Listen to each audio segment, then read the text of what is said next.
Mimi naitwa Tiras Kamau Githinji. Mimi ni dereva wa Climax Coaches Bus. Nimefanyia Climax Coaches miaka 8.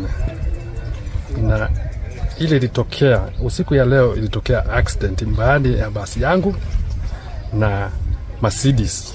Ilikuwa inatoka kwa mafuta petrol station. Na mimi natoka Nairobi nikienda Busia. Mercedes wakati aliingia kwa hakugifwe, aliingia kwa mafuta kwa barabara na akaona upande yake gari zimeweka jam. Akaamua kuja penye niko.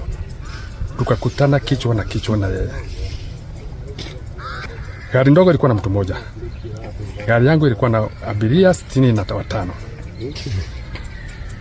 Kuna mtu alipata majeraha. Wakati nilijaribu kuokoa, nikasikia gari yangu inaenda chini.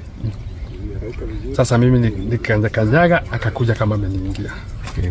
Na gari mjui ilikuwa na nani? Mjui gari ilikuwa na nani? Baadaye ndio askari walipokuja ndio nikasikia ni mheshimiwa Cyrus Jigirongo. Pole. Asante sana.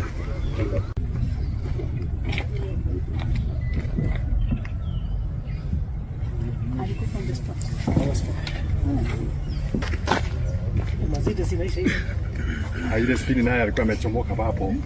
Semi yake alikuwa anafanya. Kama alikuwa anaingia arudishe.